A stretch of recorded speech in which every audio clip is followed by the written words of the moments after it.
Nesse vídeo, a gente vai aprender a calcular o intervalo intra-jornada antes e após a reforma. Então, eu tenho aqui uma sentença de um caso concreto, um caso real. Os parâmetros dessa liquidação estão lá na legenda do post, tá bom? E a gente vai falar deles aqui agora. Então, vamos criar um cálculo novo, um cálculo do zero. Aqui, a gente pode só colocar 1 e 2. O estado, a gente vai preencher o estado de São Paulo, município de Franca. A data de admissão, segundo a sentença, é 6/7/2016. A data de demissão é 16 de março de 2019, o ajuizamento é dia 16 de maio de 2019. A última remuneração, que é o parâmetro, foi reconhecida em 1320, a jornada de 220 horas, a gente põe para salvar. Bom, aí a sentença ela condenou a reclamada a pagar o intervalo, 1 hora de intervalo intra-jornada até a data do início da vigência da reforma trabalhista, acrescido de reflexos, né? E após a reforma trabalhista, ela concedeu apenas o período de intervalo intra-jornada suprimido, sem os reflexos. E ela reconheceu na sentença uma jornada das 6h15 da manhã às 11 e das 11h20 às 3h30. Então, essa reclamante só gozava de 20 minutos de intervalo intra-jornada. Então, o que a gente precisa esclarecer para o PJ-Calc? Até da data de admissão, 6/7/2016, até a data de 13 de novembro de 2017, a gente precisa de 1 hora de intervalo mais reflexos. Após 13 de novembro de 2017 até 16 de março de 2019, que é a data da demissão, nós vamos calcular a diferença. Então, se ela gozava 20 minutos, a gente vai calcular 40 minutos de intervalo sem reflexos. Então, vamos aqui criar vamos olhar aqui primeiro, a gente informou a última remuneração. Vamos aqui no histórico salarial, só para vocês verem que a grade de ocorrências que ele criou puxou todos os meses de contrato de trabalho a remuneração de 1.320.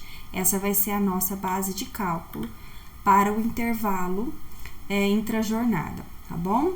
Depois que a gente passou aqui pelo histórico salarial, a gente vai dar uma olhadinha em férias, para vocês conhecerem um pouquinho dessa página. Mas aqui eu não vou mexer, tá bem? Eu vou deixar com os parâmetros que o sistema me trouxe. Então, o primeiro período de férias, eu vou deixar como gozo nesse período aqui mesmo, não tem problema nenhum. E a última férias aqui, o período completo, indenizadas. Só para vocês verem que a partir da data de demissão, de admissão e demissão, ele já traz aqui os períodos concessivos, o período aquisitivo e o período concessivo de férias, tá bom? Você depois, no caso concreto, só adequa. Nesse caso, a gente não vai mexer. Então vamos lá para o cartão de ponto, porque essa sentença, ela trouxe um parâmetro de jornada que a gente precisa utilizar. Então, nós vamos aqui em novo e vamos fazer a apuração aqui do cartão de ponto. A gente vai criar um cartão de ponto para calcular horas extras? Não. Então, a gente marca não apurar, tá bem? Qual era a jornada padrão dessa funcionária? A jornada padrão é a jornada para a qual ela foi contratada. Então, a gente vai ter o parâmetro aqui da Constituição, limite máximo diário, 8 horas por dia, de segunda a sexta-feira. Aos sábados, essa reclamante não trabalhava. Vamos adequar esse daqui. para a jornada mensal de 220. E 220. Pronto. E é aqui que a gente vai fazer os parâmetros. A gente quer calcular o intervalo intrajornada em jornada superior a 6 horas. Se fosse em jornada menor, de 4 a 6, também tem essa opção. E ele ainda calcula intervalo interjornada. No nosso caso, a gente está apurando o intervalo intrajornada e não temos limite de tolerância, tá bom? Quando eu assinalei aqui, ele já, por padrão, marcou essa caixinha aqui também, que diz apurar supressão do intervalo intrajornada, conforme o parágrafo 4º do artigo 71 da CLT. O que diz esse artigo aqui? Esse artigo fala justamente que o intervalo intrajornada só é devido o período suprimido sem os reflexos. Então, quando essa caixinha aqui está marcada, o PJ Calc ele já faz o cálculo apenas do intervalo suprimido após 13 de novembro de 2017. E no período anterior da reforma, ele faz a apuração do intervalo pelo período cheio, ou seja, ele calcula 1 hora de intervalo por dia trabalhado, dia efetivamente trabalhado. Então, aqui a gente já resolve a nossa primeira parte do problema, que é separar a quantidade de intervalos antes da reforma e após a reforma. A gente precisa agora informar para o PJ Calc qual era a jornada dela. E para isso a gente vai vir aqui nessa seção, preenchimento de jornadas. A sentença trouxe a jornada que a reclamante fazia, que era das 6h15 às 11 horas, das 11h20 às 15h30. E ela fazia essa jornada de segunda a sexta-feira. Então, a gente vai preencher aqui rapidamente.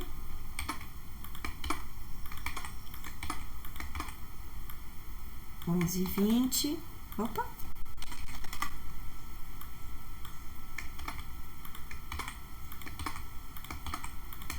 Agora, o horário de saída.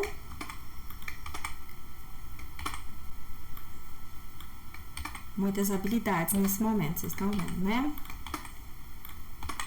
Bom, sábado, domingo e feriado ela não trabalhava. Então, essa é a programação da sentença, a sentença que trouxe essa jornada. A gente vem aqui em salvar e ele abre essa outra página.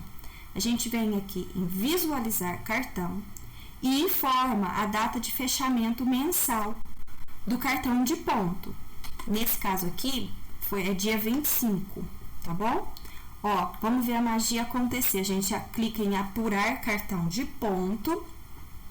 O sistema processa todas as informações e ele traz, olha que belezinha.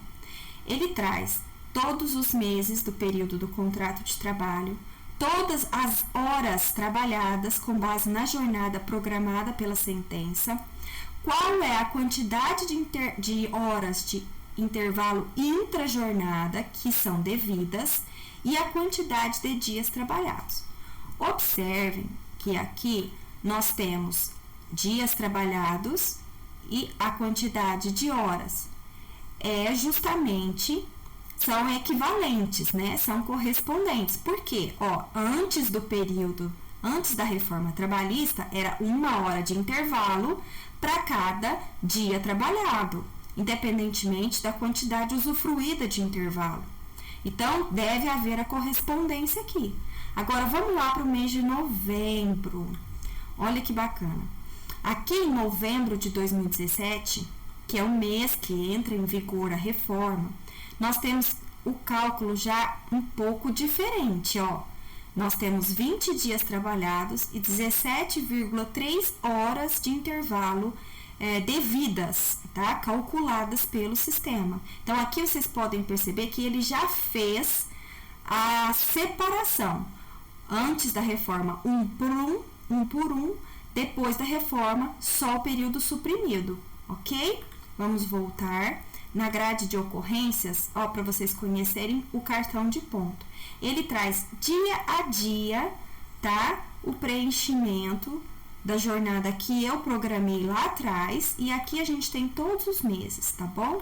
Do contrato de trabalho. Vamos lá agora selecionar a verba que nós vamos querer calcular, que é o intervalo intrajornada, apenas. Tá bom? E esse intervalo intrajornada, a gente vai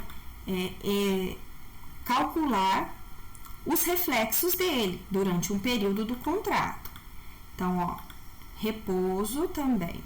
Tem ainda o fundo de garantia, que a gente faz uma parte da parametrização dele aqui e a outra parte a gente faz aqui, tá bem? Então, agora, a gente vai ter o parâmetro das horas de intervalo, intrajornada. Elas são devidas durante toda a contratualidade. A base de cálculo delas, a gente vai puxar do histórico de salário que nós criamos, que é o único que existe, a última remuneração. Ele já trouxe até automaticamente preenchido para mim. A carga horária, ele sabe que é 220, porque a gente informou tanto aqui em dados do cálculo, aqui, quanto também no cartão de ponto, tá bom? O multiplicador, nesse caso, o adicional, ele é de 1,5%, porque é como se fosse horas extras, né, no cálculo. Paga-se uma hora acrescida do adicional de 50%. A quantidade de horas de intervalo que vai ser multiplicada aqui, né, a gente vai trazer de onde? A gente vai informar essa quantidade? Não. A gente vai trazer do calendário? Também não. A gente vai importar do cartão de ponto. Qual cartão de ponto que a gente criou lá, que a gente viu lá atrás? Da coluna dos dias trabalhados? Ou das horas de intervalo ou horas trabalhadas? Ora, a gente tem que puxar a quantidade da coluna das horas intrajornada. A gente clica no mais e salva. Tá bom? Aqui, olha, para vocês se lembrarem, ó, esse aqui é o cartão de ponto que a gente criou. São 3 colunas, horas trabalhadas, horas de intervalo, dias trabalhados. A gente falou para o PJ Calc puxar a quantidade de horas de intervalo, essa quantidade aqui dessa coluna, tá? Agora aqui a gente vai ter que dar um regerar, porque a gente mudou nos parâmetros. Bom, nós temos definido aqui, então, já a separação da quantidade de intervalo entre a jornada antes e após a reforma. A gente só precisa delimitar os reflexos, tá bom? Aqui em reflexos, para vocês conhecerem, vamos entrar aqui no 13º, reflexo de 13º sobre o intervalo intrajornada. A gente não vai mexer aqui para poder delimitar o 13º salário. A gente vai entrar aqui, ó, deixa eu fechar aqui, a gente vai entrar aqui em parâmetro, em ocorrências da verba principal, tá? A gente entra aqui e vamos ver, olha, isso aqui é o que ele vai calcular de intervalo intrajornada. Nós temos aqui o intervalo intrajornada devido, que é mês a mês, ó, a quantidade aqui, tá bom? E depois ele vai fazer o cálculo e aí vai aparecer a coluna aqui, preenchida. Agora aqui os reflexos. Como que a gente vai limitar os reflexos até a data do dia 13 de novembro de 2017? Então, a gente vai mexer aqui nesses parâmetros para adequar os reflexos ao prazo de vigência a data de início da reforma trabalhista. Então, nós vamos começar aqui com o aviso prévio. O aviso prévio aqui, se fosse considerar todo o contrato de trabalho, ela teria direito a uma quantidade correspondente a 36 dias, proporcional. Mas, se nós considerarmos da data de início do contrato de trabalho, 6/7/2016, até a data de início da reforma trabalhista, 13 de novembro de 2017, nós temos 1 ano, 4 meses e 7 dias. Já fiz essa continha aqui separada. 1 ano, 4 meses e 7 dias não dá direito a receber 36 dias de aviso prévio, mas apenas 30 dias, tá bom? Então, a gente adequa os reflexos do aviso prévio mexendo aqui na quantidade correspondente, né, devida da data de admissão até a data de entrada de vigor da reforma. Agora, vamos passar para o 13º. Bom, considerando aí que a data limite é 13 de novembro de 2017, nos anos de 2018 não tem reflexos de 13º para receber, muito menos no de 2019. A gente vai considerar então aqui até o 13º de 2017. E qual é a quantidade de avos devidas até a data da reforma? É 13 de novembro. Então, dezembro a gente já descarta. É um avos a menos. E novembro são só 13 dias trabalhados, né? Até a data de entrada em vigor. Mas nós não podemos nos esquecer da projeção do aviso prévio sobre esse reflexo aqui. Então, perde-se o mês de novembro, mas se ganha um mês de reflexo do aviso prévio sobre o 13º. Então, ao invés de 12, nós teríamos 11 dozeavos, tá certo? Agora, vamos lá para as férias, mais um terço, os reflexos de férias. A gente vai descartar essa daqui, né, com vencimento em março de 2019, porque já ultrapassa o limite da sentença. Nós vamos permanecer com essa daqui, porque se a gente considerar que o contrato de trabalho iniciou em 6 de 7 de 2016, na data de 13 de novembro de 2017, a reclamante já tinha preenchido um período aquisitivo de férias.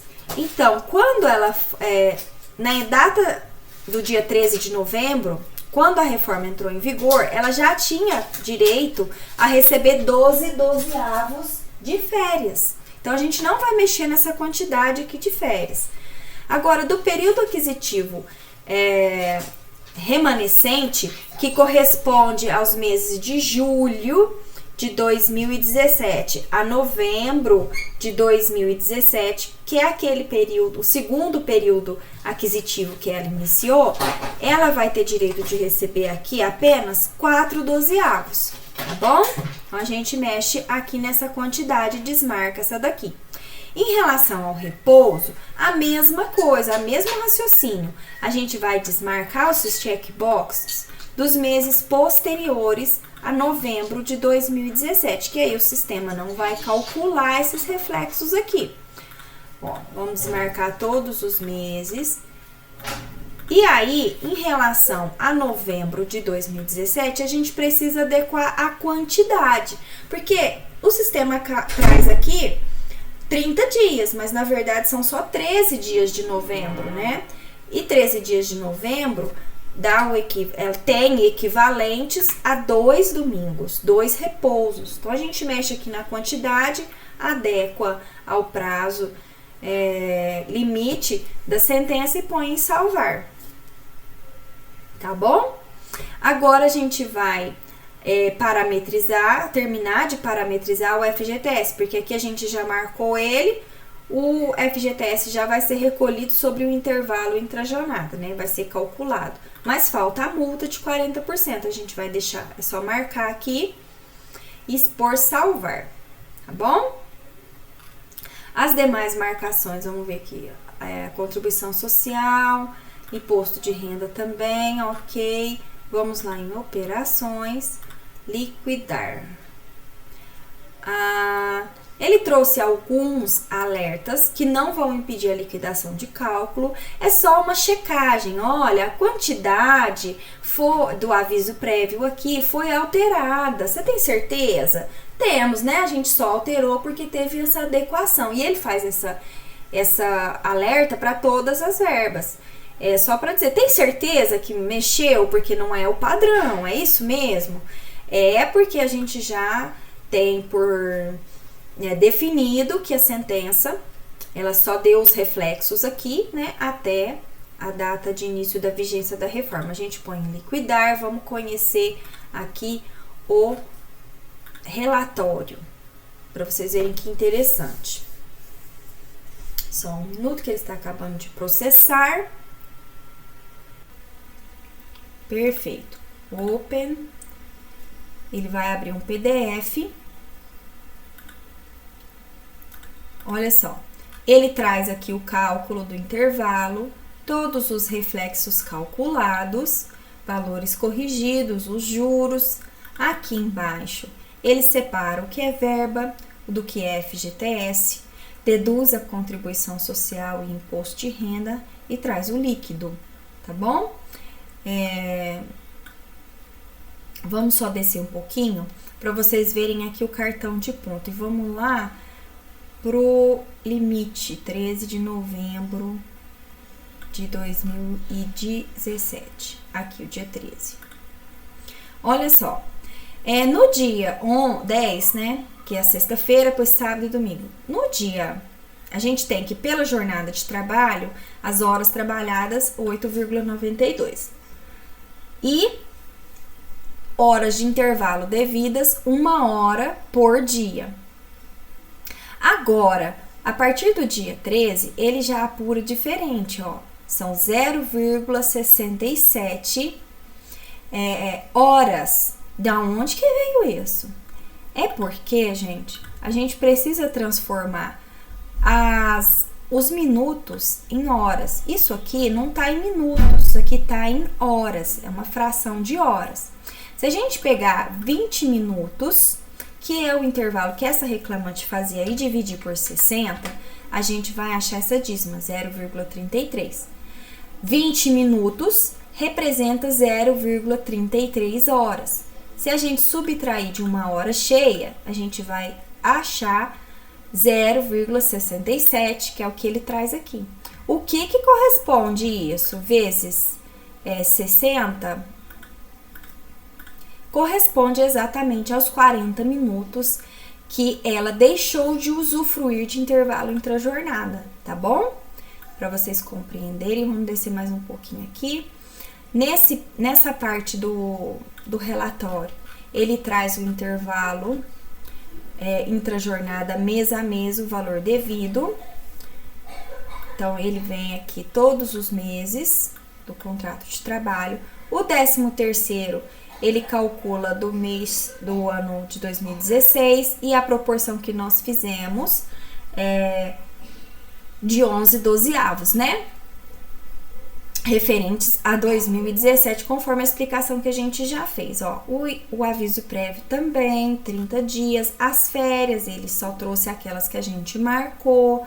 E o repouso, ele traz aqui o cálculo só até o dia 30 de novembro de 2017, mas observando a proporção de só 2 domingos, tá?